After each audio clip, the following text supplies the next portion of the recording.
Muito bem, vamos lá. Bom, no nosso capítulo 18, o retorno, nós acompanhamos a expectativa que Ernesto e Evelina estavam, né, para essa primeira visita aos seus familiares, aos seus entes queridos aqui no mundo maior, aqui no mundo físico. Nós acompanhamos então, primeiro foi a Evelina chegando até a sua residência, né, ansiosa para encontrar o esposo, e ali então, ali perto da região do Ipiranga, onde ela vivia, aqui em São Paulo, e aí então chegando lá encontrou ele com Vera, né, que era aquela, né, que hoje era...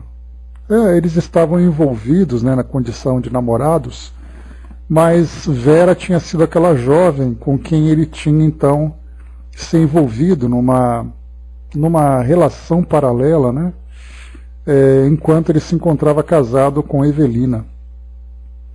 E ela então, chegando em casa, encontrou ele exatamente com essa jovem, fazendo com que ela sofresse bastante por essa desilusão, porque ela criava essa expectativa pelo fato do marido ter se comportado de uma forma muito atenciosa, de uma forma muito amorosa, naqueles últimos momentos, né, da sua encarnação, já que ela foi adoecendo e essa doença foi debilitando-a cada vez mais.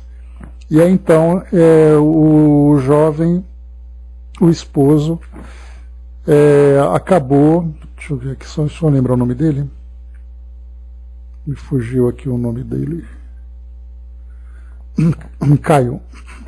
Caio Serpa. Então, um monte de abraço.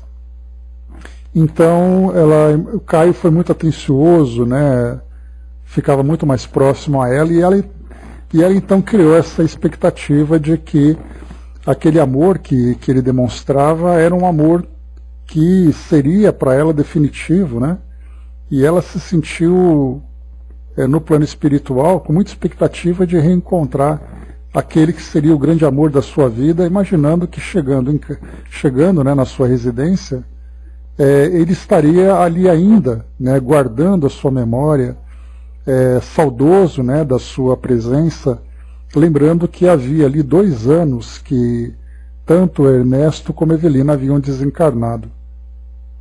E nós acompanhamos aqui no final desse capítulo 18, quando então, né, o senhor Ernesto ficou do lado de fora da casa, dando a ela, né, Evelina, liberdade para que ela desfrutasse ali do ambiente, né, que quando ela entrou, ela já começou a sentir uma certa ansiedade, né, caso a expectativa dela fosse frustrada, que foi o que aconteceu. Mas o senhor Ernesto, com toda a discrição, ficou do lado de fora, dando a ela esse espaço, né, mas colocando-se à disposição, caso ela necessitasse. Então ela saiu de casa, e ela saiu da casa, né, encontrando com o senhor Ernesto, e aos prantos, né, relatou a decepção, a grande decepção que ela teve. Ernesto então procurou consolá-la, e aí Caio então saiu com a jovem, né, eles iam sair de carro, quando então, né, os dois entraram no carro e o senhor Ernesto viu o casal Caio junto com Vera, que Vera na verdade era Vera Celina, que era a filha dele, né? Então na verdade aquela jovem que era amante do Caio era filha do Ernesto, aquela filha, né, que ele também tinha tanta expectativa de reencontrar, né? Então aqui no final do capítulo nós tivemos aqui, né, enquanto o moço causídico deixava a direção do veículo para atender ao fechamento da casa, Fantine contemplou-lhe a jovem parceira e fez-se lívido. Então, mais profundamente chocado, talvez que a senhora Serpa, gaguejou arrasado de angústia. Evelina, escute. Esta moça é Vera Celina, minha filha. Então nós paramos aqui, né, vendo que a amizade deles, desde aqui de como encarnados, né, já começou a ser ali uma aproximação desses dois espíritos, aqui no plano físico e depois no plano espiritual, que na verdade eram 2 famílias, 2 grupos de espíritos que estavam ali se aproximando, estavam unidos já né, principalmente por esse ponto de contato que era Caio com Vera. Nesse capítulo 19, então, revisões da vida. Agora a gente vai acompanhar a história, né, a visita de Ernesto, né, porque de Evelina a gente já viu como foi. Agora, como os dois estavam naquela caravana, lembrando que eles teriam 24 horas, né, para poder fazer essa visita aqui no mundo físico, junto com um grupo, né, de outros encarnados na mesma condição que estavam fazendo essas visitações. Então eles deveriam depois se encontrar num ponto de encontro para retornarem para a colônia, né? Então diz assim o capítulo 19. Os dois amigos desencarnados ignoravam como definir a estupefação que os empolgara. Fantine, desarvorado, recordou-se num átimo da casa rústica que possuía na praia e, sem pestanejar, convidou Evelina a tomarem juntos o carro acolhedor na poltrona traseira, né? Então, enquanto os dois jovens saíam de carro, aqui como ele relata, em direção a essa casa de praia, os dois, então, Ernesto e Evelina, foram ali aproveitando essa carona com os dois, né, até para poder acompanhar ali as ideias que eles desenvolveram. As amargas conclusões passaram a dominá-lo. Então, aquela era a jovem a que tanta vez se reportara a senhora Serpa, Vera Celina, sua própria filha. O alto começou a deslizar e lágrimas grossas lhe molhavam a face. A companheira, como a reconfortá-lo, sem palavras, segurou-lhe a mão num gesto de carinho. Percebia-lhe a dor de pai. Ele fitou-a pelo véu de pranto e disse apenas: "Entende como sofro?" "Acalme-se", sussurrou Evelina, compassiva. "Somos agora mais irmãos." Transcorridos alguns momentos, sobre a arrancada, os ocupantes... só um instantinho aqui. Os ocupantes da frente iniciaram a troca de impressões quanto a banalidades da marcha, até que um e outro assinalaram mentalmente a influência dos coacompanhantes invisíveis. Então aqui André Luiz já traz para nós também aqui não apenas a história, mas traz para nós também um elemento importante, né, dos estudos doutrinários, quando fala sobre as influências dos espíritos, né, que influenciam muito mais do que nós imaginamos. E aqui, embora os dois não tivessem a intenção de provocar essas ideias nos dois encarnados, a presença de ambos já era suficiente para que eles irradiassem ideias e, dependendo da sensibilidade dos dois, que foi o que aconteceu, começavam então a captar as mesmas ideias e também os mesmos sentimentos. E aí a gente vai poder então desdobrar essa ideia para quantas e quantas vezes, né, espíritos aqui, não necessariamente, não trataremos de espíritos obsessores, né, que trazem ali, né, um pensamento bastante concentrado para prejudicar aqueles que são alvo desse processo, mas aqueles espíritos que ingenuamente, inocentemente se aproximam dos encarnados. Nesse caso também não falamos de espíritos que simplesmente transitam pelo mundo, embora isso aconteça, mas falamos também da relação entre espíritos familiares, espíritos amigos, né, que se aproximam dos encarnados e acabam transmitindo as suas ideias. E essas ideias nós vamos pensar em dois caminhos, em dois conteúdos: naquele pensamento saudoso, naquele pensamento feliz, que traz aquela sensação agradável, como também aquele pensamento de sofrimento e de dor. E aí então aquele espírito se aproxima, lamentando ter desencarnado, sofrendo pela separação dos seus entes queridos, fazendo com que aqueles encarnados potencializem suas dores. E aí então vem essas orientações, né, como por exemplo, Emmanuel traz para nós informações importantes, instruções importantes, lembrando que o pensamento de dor deve ser substituído por pensamento de amor, dizendo, né, que até mesmo a dor da saudade deve ser convertida no sentimento de esperança, para que o próprio desencarnado também compreenda e seja ajudado por aquele encarnado, que sofre sem dúvida nenhuma, mas que agora, mudando a qualidade do seu pensamento, emite exatamente essas vibrações opostas, vibrações de esperanças, vibrações de saudade, vibrações de amor, para ajudar, né? Mas, infelizmente, como nós somos ainda bastante inconscientes dessa realidade, nós acabamos, na verdade, absorvendo e agravando cada vez mais a nossa condição.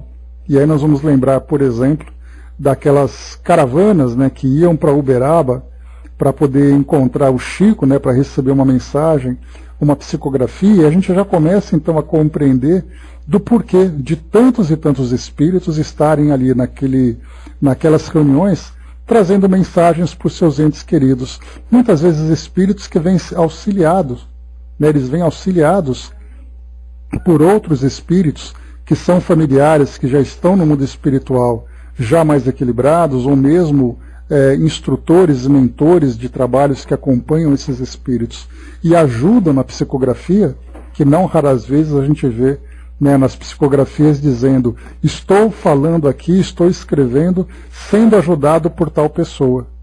E a gente se pergunta, né, poxa vida, mas se nós temos espíritos que demoram tanto para poder fazer uma visita aos seus entes encarnados, por que em centros espíritas aparecem espíritos que são ali quase que amparados, quase que carregados para deixarem as suas mensagens?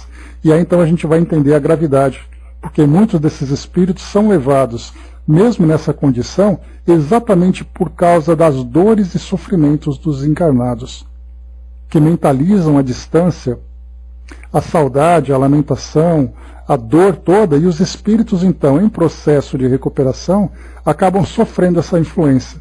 Então vale muito mais esse sacrifício, digamos assim, de levar esses espíritos para deixarem uma mensagem de tranquilidade e de esperança para acalmar aqueles encarnados, para que assim eles consigam se libertar desse pensamento.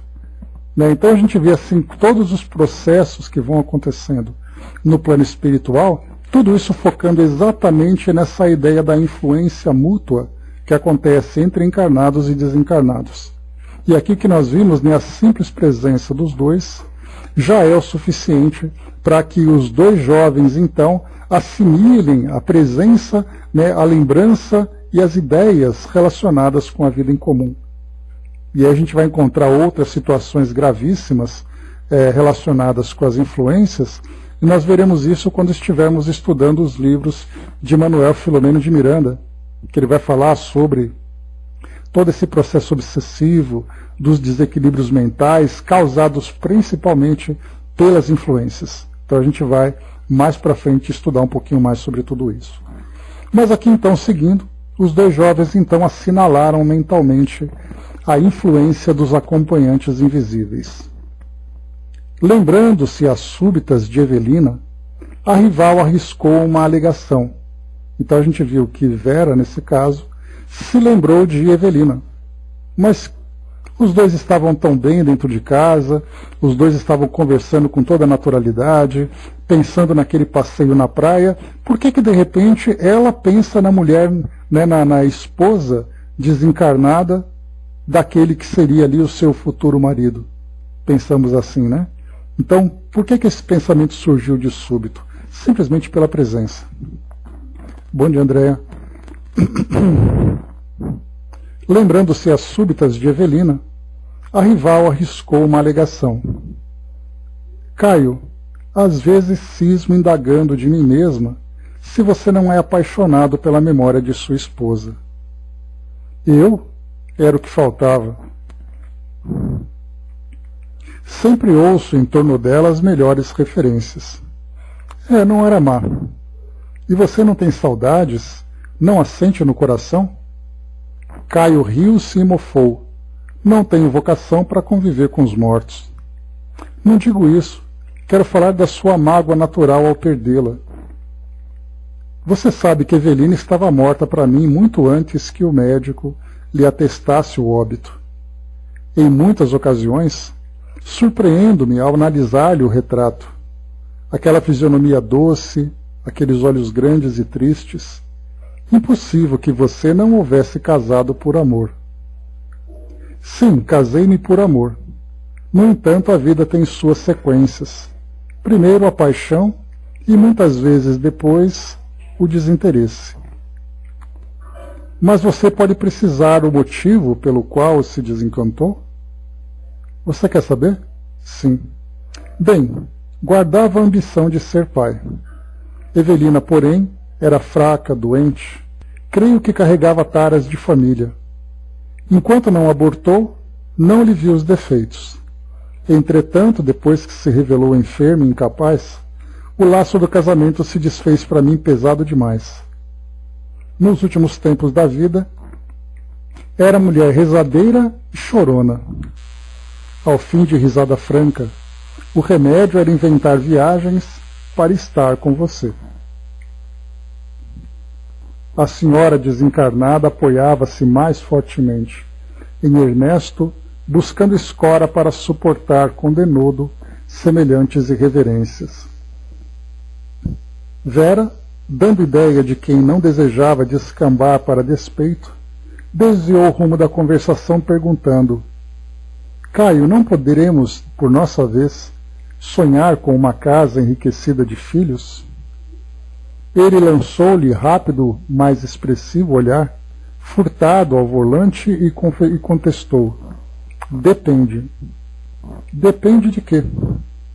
Quanto a casar, sei que nos casaremos, mas pense, Vera, negócio de criar filhos não é brincadeira. A saúde de sua mãe não me encoraja, aquelas manias, aquelas crises. Qual se fora sacudido pelos pensamentos do sogro, desencarnado a se lhe projetarem na mente, partindo da retaguarda, Serpa contrapôs: Que me diz de seu pai? A jovem perspicaz lembrou-se imediatamente de que o genitor encontrara a morte em condições idênticas às da senhora Serpa, mas, temendo falar nisso, mentiu com intenção, asseverando: Meu pai era homem robusto, de saúde impecável, sempre moço, passava para muita gente como sendo meu irmão. O que lhe teria marcado o fim? Operou-se de umas verrugas sem importância, não teve o cuidado preciso. Antes da cicatrização perfeita, começou a cavucar o jardim, cortou-se e adquiriu a infecção que o levou. Tétano? Isso mesmo. Psiquicamente, como ele era? Um homem muito inteligente e às vezes folgazão, qual você mesmo, embora tomasse a vida muito a sério. Ele era aquele homem divertido, de bom caráter, né? Aquele homem animado, né? Só que nesse caso aqui levava a vida muito a sério. Compreendo que ele teria tido por você uma afeição toda especial. Filha única. Engana-se. Meu pai de certo que me estimava, mas era corretor de muitas atividades, ocupadíssimo, quase sem tempo para casa. A não ser a criatura providencial, do ponto de vista econômico, que se esmerava para que o dinheiro não nos faltasse, como pai não me lembro de nenhum dia em que se sentasse ao meu lado para ouvir-me ou aconselhar-me em assuntos do coração. E nos meus casos de menina, bem que necessitei, mas não dispunha de uma hora ou outra para isso? Pelo menos era o que dizia. Nunca pude contar-lhe nem mesmo os meus problemas de colégio.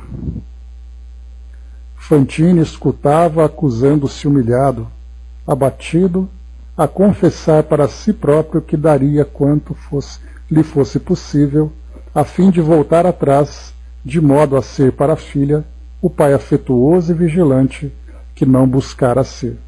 Então aqui a gente vai vendo o desenrolar da conversa e os dois espíritos ali como testemunhas, ouvindo ali, de um lado a esposa desencarnada ouvindo ali as desdenhas do marido encarnado e ao mesmo tempo o pai saudoso ouvindo da filha esses apontamentos agora de indiferença. André colocou, era o normal do comportamento dos pais naquele tempo e ainda hoje, infelizmente. A vida hoje, Andréia, acaba sendo uma vida muito mais intensa, muito mais corrida, e muitos pais se desdobram exatamente para poder suprir às necessidades dos filhos, e acontece exatamente isso, né, nas questões do coração, nas questões da mente, nas orientações sobre questões da vida. Isso acaba depois ficando, né, com deficiência, né, depois acaba, conforme os filhos crescem, essa mesma distância que foi criada dos pais durante a juventude, depois se inverte. Os pais, depois, vendo que os filhos conquistaram suas independências, acabam exatamente ali, né, rejeitando aquilo, dando menos atenção aos pais, né? Então, nós vemos ali que é quase que um processo natural. Então, só para lembrar, André, você que chegou aqui, os dois, Evelina e Ernesto, estão no banco de trás do carro de Caio e Vera, né, que era a filha dele, e eles estão descendo para o litoral, por uma casa de praia que o Ernesto tinha comprado para a família, né?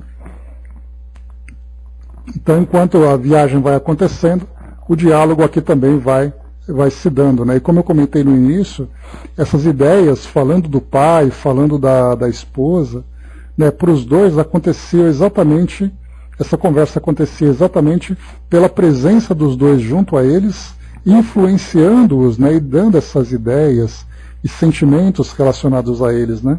E eu fiz um comentário que quando nós formos estudar Manuel Filomeno de Miranda, a gente vai conseguir aprofundar, só que nesse caso, né, estudando de uma visão mais patológica, de que modo que essas influências mentais, a presença de espíritos podem provocar graves desequilíbrios aqui nos desencarnados, né? Mas vamos lá. O diálogo, porém, prosseguia. Certamente, em compensação, você contou com um carinho materno. Também não. Desde cedo percebi que minha mãe é irritadiça, desanimada, gosta de estar só e, conquanto não me negue atenção, até hoje manda que eu me decida em tudo por mim mesma. Ela e seu pai viviam bem? Nada disso. Minha mãe, aos meus olhos, sempre pareceu tolerar meu pai, sem amá-lo, embora se esforçasse diante dele para mostrar o contrário. Então aqui mais uma vez, mais uma punhalada que foi dada nos dois, né? Porque Evelina criava grandes expectativas com Caio e Caio acabou frustrando-a, né? E a mesma coisa que Ernesto, né? Desejoso de visitar a esposa, de ver a filha, imaginando que os dois ali estavam morrendo de saudade, e aqui mais uma vez, agora Ernesto sofre tem essa grande frustração, essa grande decepção, né? O infeliz chegava a perceber, tornou Caio galhofando. Acredito que não. Como explica você a perturbação da velha depois que ele se foi? Não será isso a dor de perdê-lo? Duvido. Assim que meu pai morreu, ela foi tomada de terrível transformação, como se o odiasse às ocultas. Queimou-lhe os objetos de estima, quebrou-lhe o relógio de bolso, rasgou-lhe os retratos. Imagine, nem orações quis por ele. E foi piorando, piorando. Agora, como sabemos, recusa tratamento, isola-se, fala sozinha, ri, chora, lamenta-se e ameaça o silêncio e a sombra, julgando ver e ouvir os mortos. Estranha situação.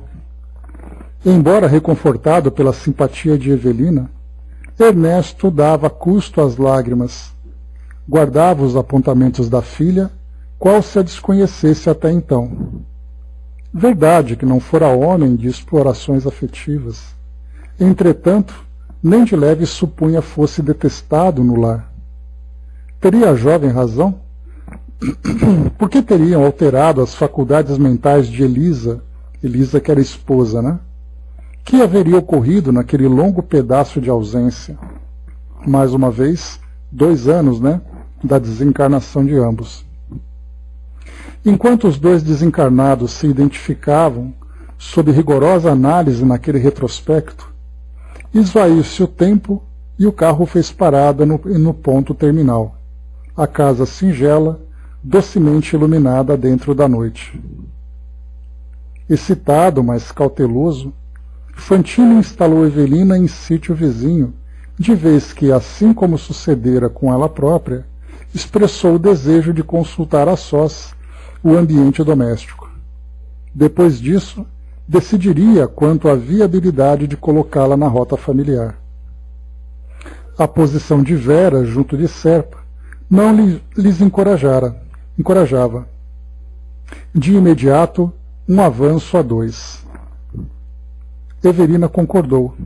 Aproveitaria o ensejo para orar, refletir. Aqui eu me lembrei agora que esses dois, né, na condição de visitantes, junto a esses encarnados, acabavam ouvindo, né, essas revelações por parte dos dois, ou pelo menos a opinião que eles tinham com relação aos dois que desencarnaram, né? E aí me lembrei de Frederico Figner, no livro Voltei, quando então, durante o seu velório, em que ele tinha ficado ali presente, nós entendemos, pelo menos, né, que foi para fim de trazer para nós uma instrução, já que ele era um espírito esclarecido com relação à doutrina espírita, mas mesmo nessa condição ele ouvia alguns desaforos e algumas zombarias por parte de desencarnados que estavam ali também acompanhando o seu velório, por terem de alguma forma contato com ele, por terem tido algum tipo de contato com ele, mas ouvia também de alguns encarnados as ideias com relação a ele. E a gente vai lembrar exatamente aquilo que acontece geralmente, né, nos nossos velórios. Então se junta ali famílias, amigos, conhecidos, né, que vão ali, entre aspas, prestar as últimas homenagens, mas que na verdade nas rodas de conversa os assuntos são dos mais fúteis e muitas vezes ali dos mais distantes da realidade daquele desencarnado, né, daquele que acabou de desencarnar, ou muitas vezes começam ali as trocas de impressões a respeito desse desencarnado. E dependendo da vida que ele levou, ele acaba provocando exatamente esse mesmo tipo de efeito que nós encontramos aqui. As conversas são sempre ali de críticas, de lembranças sobre as falhas de caráter, dos erros que aquela pessoa provocou. Exato, né, Brás? Então a gente vai percebendo assim que André Luiz coloca para nós que essa experiência dos dois aqui é uma experiência que eles escolheram, de estarem ali juntos e continuarem acompanhando esses familiares, né? Mas esses entes aqui, né? Só que quando nós falamos em velórios, alguns espíritos são condenados ali, entre aspas, a ficarem presos naquele momento para acompanhar todo o processo. De ouvirem, né, todas essas críticas, todos esses comentários, né, e mesmo sem mal terem desencarnado, já sofrem o impacto dessa grande decepção. Então é claro que nós vamos ver ali, né, as falhas de caráter dos desencarnados durante a sua existência, que rendeu esse tipo de comentário, e a falha de caráter dos próprios encarnados também, que acabam depois vendo a trave no olho do outro, né, como diz a passagem do Evangelho. Mas vamos lá.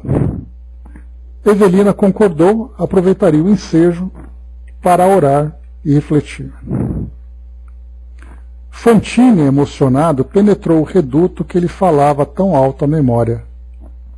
Na sala, tudo como deixara. A mesa e as cadeiras surradas, que ele mesmo trouxera da residência de Vila Mariana, né, lembrando que era onde ele morava na Vila Mariana, mas aqui ele estava naquela casa, lá no litoral, para onde os dois jovens desceram, e Fantine e Evelina acompanharam então, né? Bom dia, Fabi. Então, a mesa e as cadeiras surradas que ele mesmo trouxera da residência de Vila Mariana, os apetrechos de pesca, o armário de louça velha, os quadros humildes a penderem das paredes, registrou em pranto de comoção o calor de outro tempo. A pequena distância enxergava o dormitório da filha, em que ela e o advogado se entregavam à animada conversação.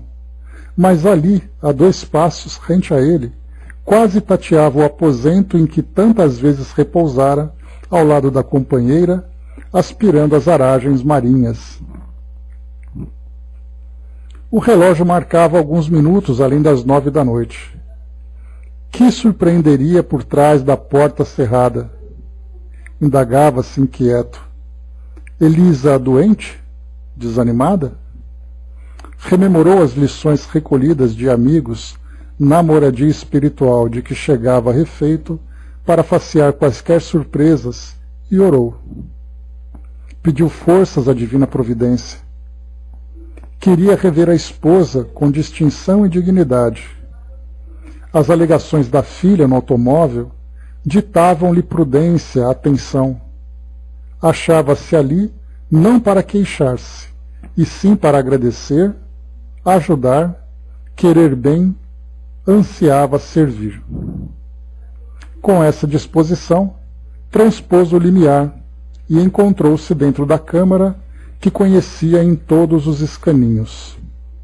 Jamais faria ideia do quadro que se lhe abriu de imediato à visão. A Angelina colocou para nós aqui, né, com a Covid está sendo um aprendizado. As pessoas não têm mais tempo de conversar, não há velórios. Tem duas situações que a gente vai lembrar, né Fabi, né, ou Angelina. A primeira é que nós tivemos a comunicação de um irmão no plano espiritual, que naquela ocasião nós falávamos sobre exatamente a desencarnação nessas condições da Covid, né, que foi em 2020, quando nós estudamos esse tema, foi no primeiro ano, e ali então era aquela grande quantidade de pessoas desencarnando, não havia ainda nenhuma expectativa de minimizar os efeitos da doença, nenhuma vacina à frente. Nós vivíamos o caos naquele momento, até que a nossa ciência começasse então a encontrar ali quais eram, né, os melhores caminhos. Mas naquela ocasião nós recebemos então a comunicação de um irmão do plano espiritual que relatava que ele era um espírito recém-desencarnado e que ele falava exatamente da grande dor que se sentia, porque ele comentava que durante a sua vida ele planejava, né, como seria a sua morte. Então, velório, qual seria o cemitério, como seriam aqueles seus últimos momentos, quem seriam as pessoas que estavam ali com ele, né? E aí então ele desencarna e ele relata que o corpo dele estava largado numa maca quebrada no corredor de um hospital. Era aquela época em que os hospitais estavam abarrotados de corpos, cemitérios não tendo mais espaço, covas abertas, né, às soltas, né? E ele então falava que todo o planejamento que ele fez foi jogado fora. Aquele velório dessa forma, os seus familiares, o corpo dele encostado numa maca no canto de um corredor, o corpo dele depois sendo levado para um cemitério sem direito a qualquer tipo de cerimônia, simplesmente colocado num lugar, numa vala, e depois sendo sepultado. Então isso provocou uma dor não apenas entre os encarnados. Eu comento isso porque você colocou que não há velórios, né?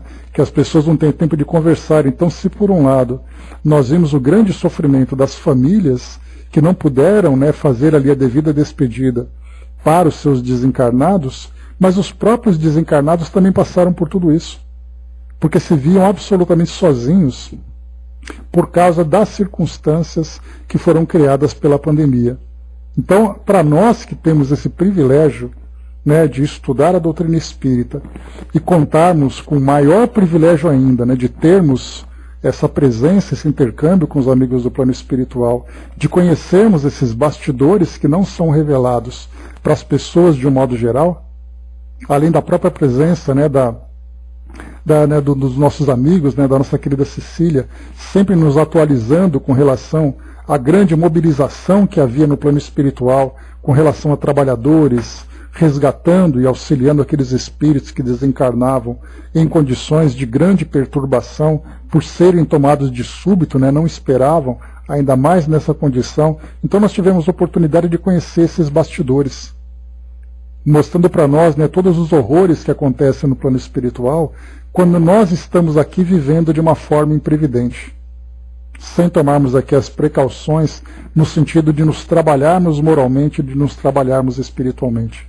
que isso vai inevitavelmente repercutir na nossa vida no plano espiritual.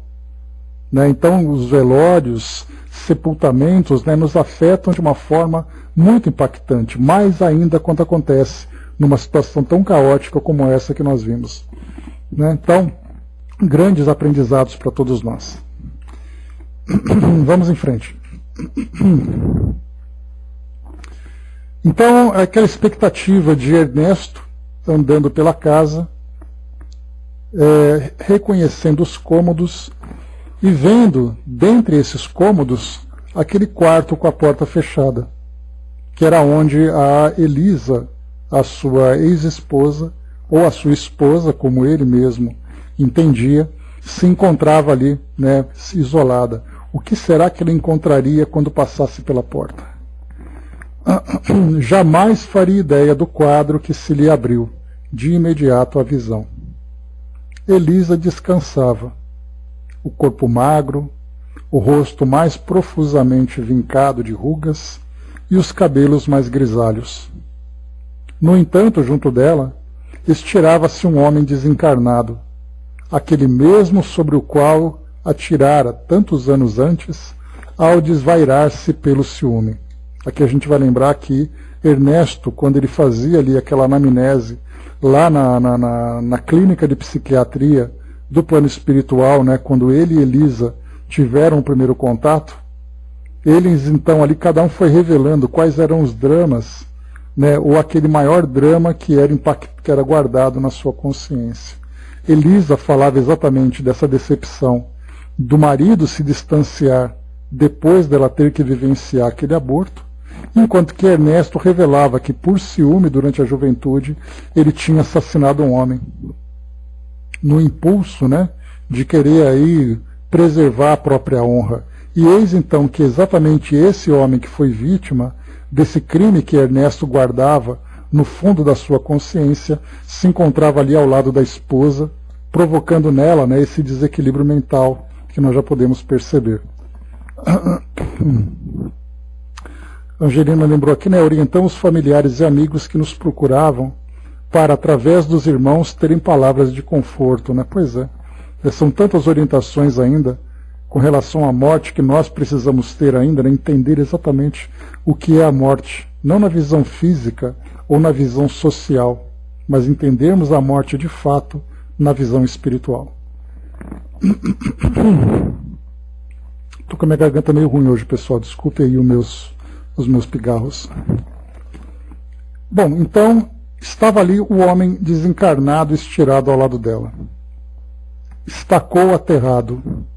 Num átimo, recordou a última caçada que empreendera, integrando uma equipe de 3 companheiros e na qual adquirira o remorso e o sofrimento que lhe haviam acompanhado de grande parte da sua vida. Sim, aquele homem sem corpo físico era Dedé, o colega de sua meninice, ou melhor, Desidério dos Santos, o assassinado, cuja sombra supunha ele haver removido para sempre da própria casa. Então isso porque, como ele praticou o assassinato por ciúme, ele imaginou que esse homem não mais estaria próximo, porque ele teria resolvido essa questão. Mas eis que ele se engana, encontrando ali aquele homem presente esse tempo todo, mais presente do que nunca.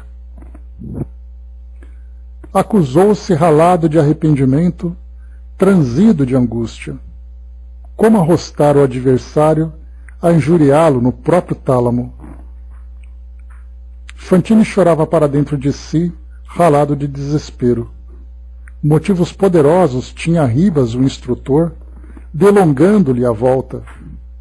Horas antes descobrira na filha a rival de Evelina, e ali, diante dele, ao pé de Elisa, se estendia o amigo triunfante dominador. E aqui, né, esse comentário de André Luiz, do porquê tanto tempo, né, que os espíritos levam para se colocarem em condições de fazerem uma visita ao lar terreno, principalmente quando esse lar se encontra, né, modificado por essas questões que vão trazer tanto sofrimento. Se eles tivessem feito uma visita sem aquele preparo moral que eles durante tanto tempo realizaram, né, certamente eles se desequilibrariam logo de cara. Aguentara com êxito os desafios que a vida lhe propunha. Aguentaria com êxito os desafios que a vida lhe propunha depois da morte? De certo rentearia, por fim, com o homem que não o suportava. Ambos desencarnados se defrontariam agora, quais estavam, tais quais eram. Diligenciou Fantine a serenar-se e estugou um passo adiante. O antagonista, em silêncio, deitou-lhe um olhar sarcástico, ostentando a tranquilidade de quem sabia no momento esperado, de quem se sabia no momento esperado, mas com estupefação para ele, Ernesto, a esposa notou-lhe a presença e desferiu o grito terrível. Maldito, maldito, rugiu ela, positivamente obsediada, na penumbra do quarto, que o luar filtrado pela vidraça francamente alumiava. Fora daqui, tinhoso! Fora daqui, assassino! Assassino! Socorro, Dedé! Socorro, Dedé! Leva este infame para fora. Sai, Ernesto! Sai, matador, matador!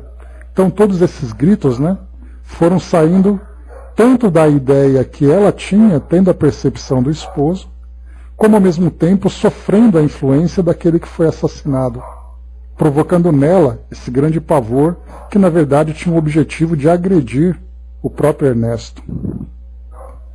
Entre mentes, Caio e Vera invadiram a peça terrificados. Fez-se luz forte. A jovem acercou-se da genitora, que bradava impropérios, segurando a própria cabeça entre as mãos num esgar de espanto, e tentou consolá-la. Mãezinha, que há? Estamos aqui, não precisa temer.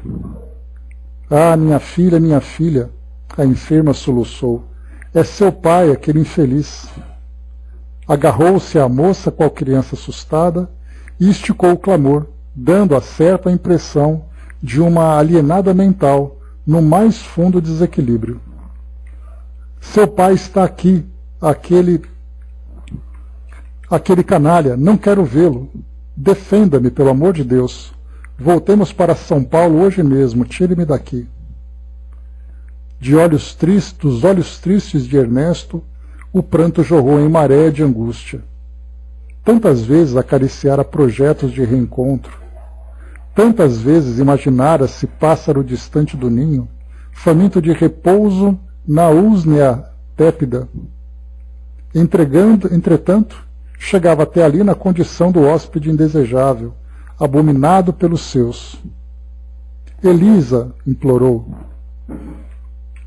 A conturbada esposa lhe trazia as faculdades psíquicas desordenadas, não lhe lobrigava a figura espiritual, depois que a luz mais viva se derramou no ambiente. No entanto, lhe assinalava a voz comovida e firme, a repetir suplicante: Elisa, Elisa, ouve, eu sempre te amei. Estabeleceu-se a conversação entre os dois, sem que a filha e o namorado conseguissem ouvir, senão metade. Ou seja, ouviam somente a metade falada pela mãe, não a metade pelo pai. Cala-te, infame, recuso uma afeição que sempre detestei. Por que te alteraste assim?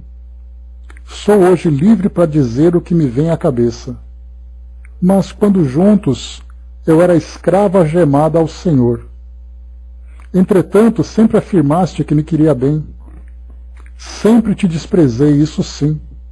Oh, meu Deus! Quem fala em Deus, um assassino? Por que tanta crueldade? Dedé me falou que não passas de um matador.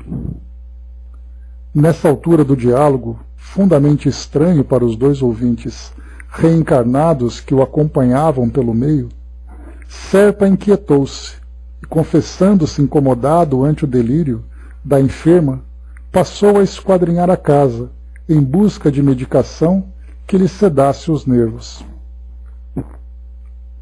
O entendimento, contudo, entre a obsediada e o marido prosseguiu sem pausa.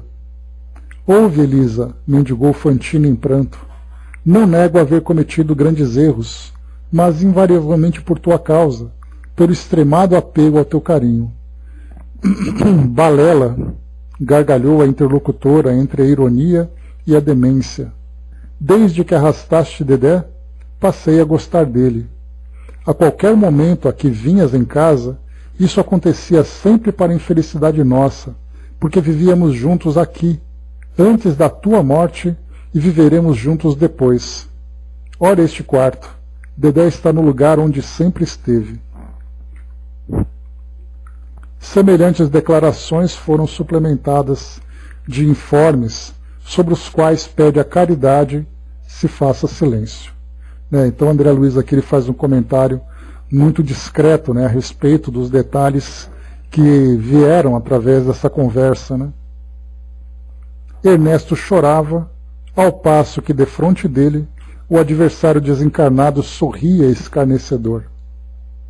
Nesse ínterim, o advogado surgiu trazendo a injeção calmante com que Vera socorreu a doente agitada. Advogado aqui no caso, o Caio, Daí a instantes a senhora Fantini atirou-se ao travesseiro, desfigurada, abatida.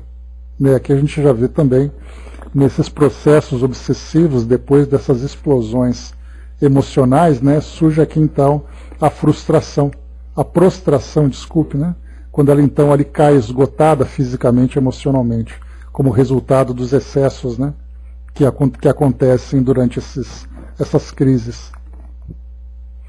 E justamente quando Ernesto transpunha a porta em retirada, Desidério dos Santos, o inimigo, saltou do leito em que jazia parado e tomou-lhe a frente, desferindo brados terríveis. E aqui termina exatamente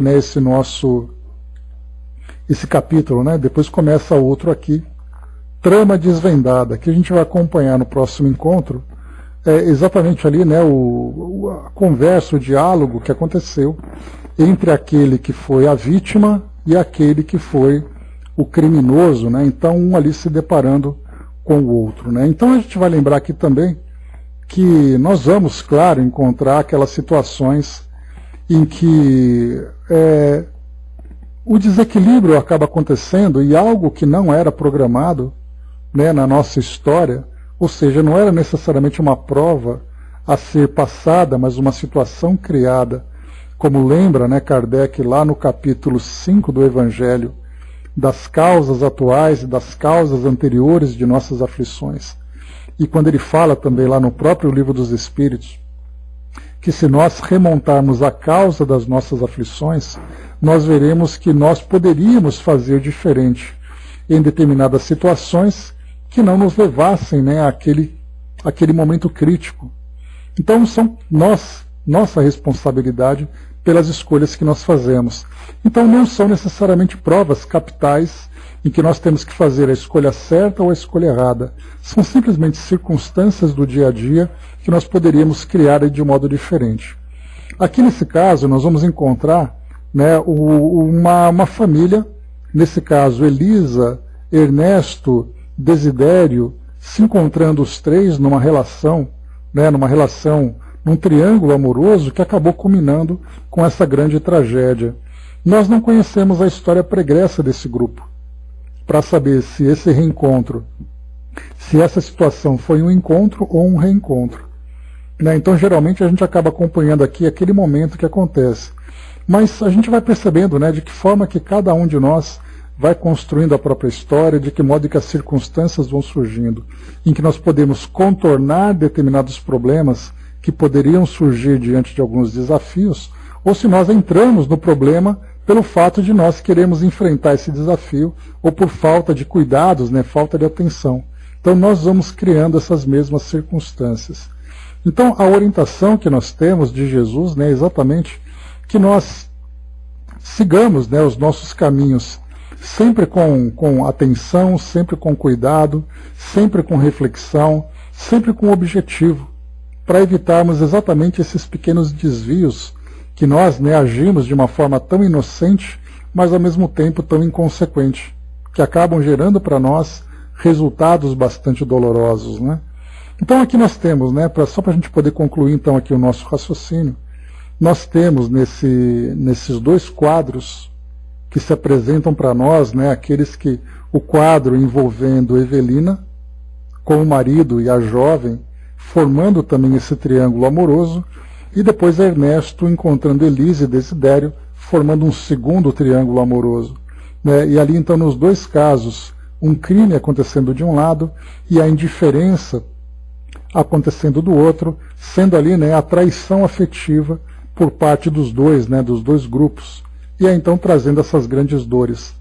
E isso vai mostrando, né, que a nossa consciência, ela acaba pregando algumas peças, né, porque geralmente a gente acaba se absolvendo diante das nossas culpas, acreditando que a vida vai atender ali às nossas necessidades, os nossos interesses, né? Só que quando, nesse caso aqui no plano espiritual, enquanto eles se absolviam nos tribunais das próprias consciências, né, nós vamos perceber que a realidade era outra. Porque enquanto eles criavam, no caso do Ernesto principalmente, ele criava aquela imagem da família feliz, da família saudosa, que ele tinha ali o drama de consciência do passado, mas que ele estava bem equilibrado, não vendo a hora das coisas acontecerem, ele então se depara com a realidade. E essa realidade mostrava exatamente uma situação completamente oposta àquilo que ele tinha criado. No caso da Evelina, ela até se iludia pelo fato do sentimento que ela tinha pelo esposo, né, embora tivesse percebido ali o casamento foi, mas ela continuou sendo alimentada, né, pelo afeto do marido, pela atenção do marido, que agora ele traz, né, esse desdém por ela, né, falando que não via a hora de se livrar, que ela já estava morta muito antes do médico atestar e tudo mais, né, então ela criou isso tudo. Então ela acabou se iludindo e ao mesmo tempo sendo iludida. Mas no caso do Ernesto não, né, ele tinha ali uma vida diferente, bastante dedicada, né, e um dos grandes orgulhos que ele tinha, como nós vimos ali no relato dele, foi ter trabalhado tanto, ter deixado a família numa situação material bastante estável, bastante confortável, mas afetivamente e no que diz respeito às relações, foi ali um grande desastre. A filha com indiferença, a esposa seguindo um outro caminho, e aí então eles se deparam os dois com essas verdades agora que tanto machucam. E por isso a gente percebe o cuidado, como foi colocado, né, o irmão Ribas, durante tanto tempo, junto com outros espíritos, trazendo esses grandes esclarecimentos para que eles se fortalecessem cada vez mais, sem imaginarem que todo esse investimento era exatamente para prepará-los para esse grande impacto que eles sofreriam diante agora dessas revelações. Então nós vamos acompanhar depois nesse capítulo, então, Trama Desvendada, no capítulo 20, a continuidade agora, né, de entendermos exatamente essa trama desvendada, dessa trama envolvendo Ernesto, Desidério e Elisa também. Então a gente vai aqui depois ver a conversa deles, né, e por que essa vingança ou essa aproximação de Desidério.